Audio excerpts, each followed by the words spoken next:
Welcome back. You're still watching Business Morning on Channels Television. Well, 2 days ago, at a public hearing organized by the Committee on Banking and Currency, there were some proposals actually sought to amend some parts of the AMCON Act. Now, the Securities and Exchange Commission is opposed to these amendments, but this amendment has, however, enjoyed popular support from most of those who attended the parliamentary session. As I say, it will help to restore confidence in the banking sector. Let's take a listen to this report, and that's where our conversation will take up from.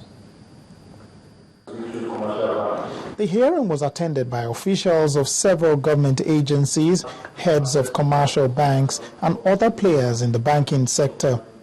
The chairman of the House Committee on Banking and Currency said the proposed amendments will help strengthen the asset management cooperation and enable it to perform its role efficiently.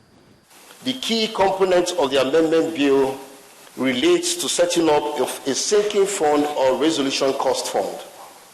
It basically obligates banks to contribute annually an amount equivalent to 50 basis points of institutional assets to the fund, and CBN to contribute 50 billion to the fund.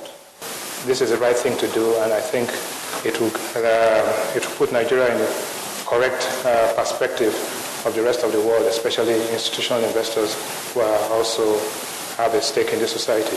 But the bill didn't enjoy a smooth sail through. So what the AMCON is contemplating right now does not come within the provisions of Section 309.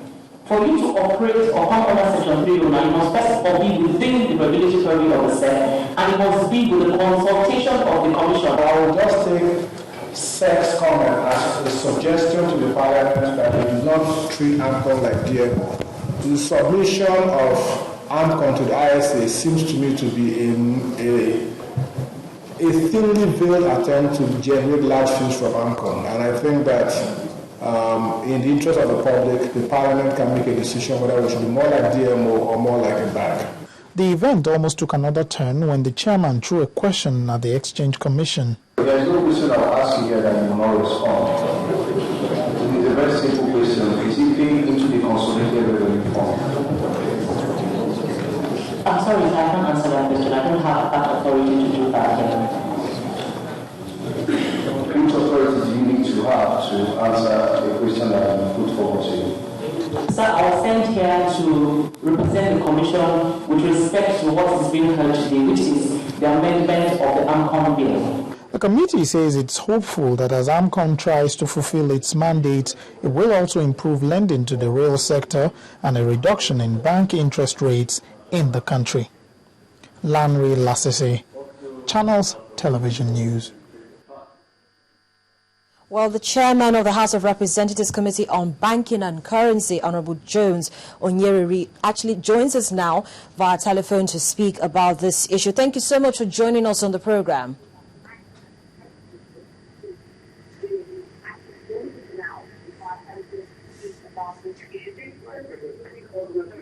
Good morning, Honorable Jones. Can you hear me?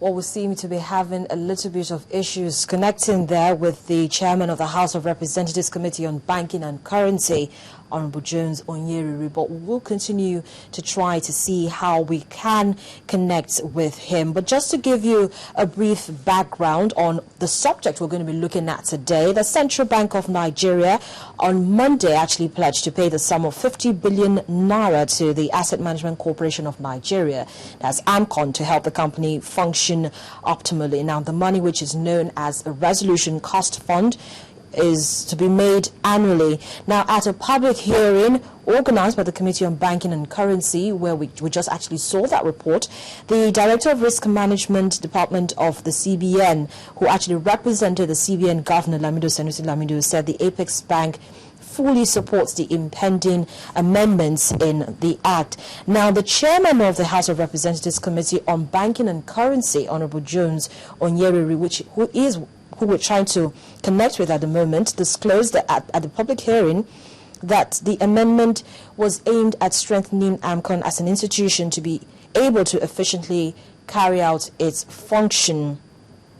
But at that hearing, the Securities and Exchange Commission actually kicked against Section 60C of the proposed amendment to the bill, which seeks to exempt AMCON from complying with the provisions of the Investment and Securities Act 2007. Well, we're hoping that we can actually get the chairman of the House of Representatives Committee on Banking and Currency, that's Honorable Jones Onyereri, to actually respond to all of this. But we'll take another quick break on the program, and Business Morning will continue in just a moment.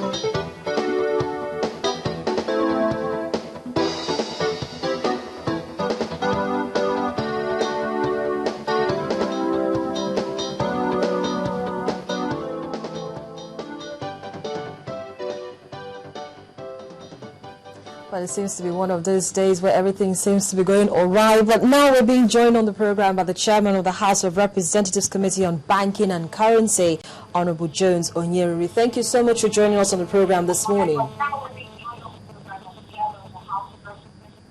good morning, Honorable Jones. Good morning. Well, thank you so much for joining us on the program today. Now, at the public hearing, which happened 2 days ago, there was actually issues about the amendments of some aspects of the Asset Management Corporation of Nigeria Act. Now, the AMCON Act has actually been around now for 3 years, but why is there all of a sudden a need to amend this act now?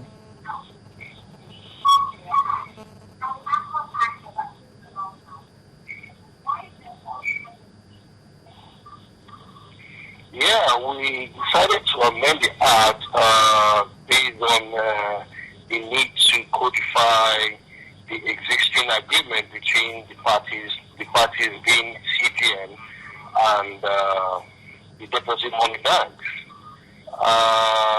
It has become necessary, having studied the Malaysian model, and we've seen the need to have a legal framework to back up this agreement, without which anybody can wake up tomorrow and say, no, I'm not in agreement with it, and then it will now take us back into the woods, which we would really want to avoid at this point in time, because if you have the legal backing, then it will have a force of law. Now, we're talking about the Resolution Cost Fund. That's the sinking fund where the CBN is supposed to make some contributions, and also some banks are going to be required to make these contributions. But was there any need to compel them? Was there any indication that any of these banks were not going to fulfill their obligations? You can't read everybody's mind. And most of these decisions are basically at the discretion of the board of different banks, and you can't be so sure who will chair any of these boards or who the new MDs will be, because of this new regulation by CPN, that after a 10-year period there could be a change of the managing directors, and nobody wants to take the risk. Having had that sad experience of what happened during the last banking crisis. For us, we're always thinking of depositors' interest, which is foremost for any good representative. And the committee, in their wisdom, felt that it's better that we codify this now than to have an opportunity to do so. Well, one of the participants at the public hearing was the Securities and Exchange Commission, and during the hearing they actually kicked against the provision in the bill which exempts AMCON from paying fees to the regulator, as well as granting of sweeping powers to AMCON. Will this be reviewed? Will SEC's displeasure or notice or yes actually be taken into consideration? I have a network problem here, but if I heard you correctly, what we just did was a proposal that came out of so many deliberations by the committee. And the very essence of public hearing is for you to also take statements from the public, which you bring to bear in your final report to the House. So we were the ones that brought out that to the open, having received a letter from SEC, and they're very concerned about the conflict with Section 309, if I'm correct, of the ISA. And we also had to ask AMCON a few questions to find out how that will really affect the operations of AMCON.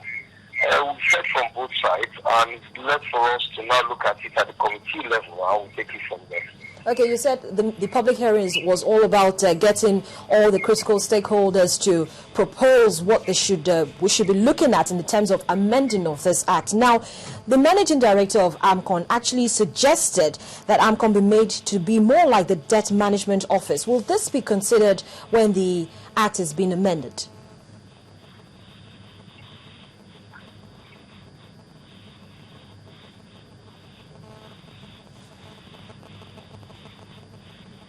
Yes, we look at that. I must admit that really I don't have a full grasp of the provisions of the DMO Act, but we'll look at that. But what I do know that initially as a committee we felt that for public interest we should exonerate AMCON from that, but having gotten the input from SEC, we'll take a second look at that, and like I said earlier on, whatever that will come out of it will be as a result of the proceedings of the public hearing. Now, just before I let you go, we know that AMCON has a 10-year lifespan. What's next? They've gone in 3 years now. Will there be any provision in this proposed amendment of the AMCON Act to merge it probably with the Nigeria Deposit Insurance Corporation when its time is done? Yes, there is. But unfortunately, at the public hearing, nobody really took note of that, with respect to the public opinion. But as a committee, we had made certain proposals, but we'll have a second look at that, and then we'll take a final decision on what happens to the actual tenure of the Act. Of AMCON. The truth of the matter is that as the Act is, it wasn't specified how long AMCON should really last. But having had the experiences from other jurisdictions, we'll put that to bear in whatever comes out of the decision of the committee and of course the House of Representatives. Well, thank you so much, Honorable Jones Onyereri, for sharing your thoughts with us this morning. Enjoy the rest of your day. Thank you very much. Well, I've been speaking with the chairman of the House of Representatives Committee on Banking and Currency, Honorable Jones Onyereri, and we've been looking at the latest public hearing which was held as regards the amendment of the Asset Management Corporation of Nigeria Act. Now, according to Honorable Jones, the amendment is aimed at strengthening AMCON as an institution to be able to efficiently carry out its function. Now, we know that during that public hearing, the issue of the sinking fund, which is the resolution cost fund, was actually brought up, and he says that this fund will insulate the taxpayer from obligations occasioned by financial mismanagement by the bank.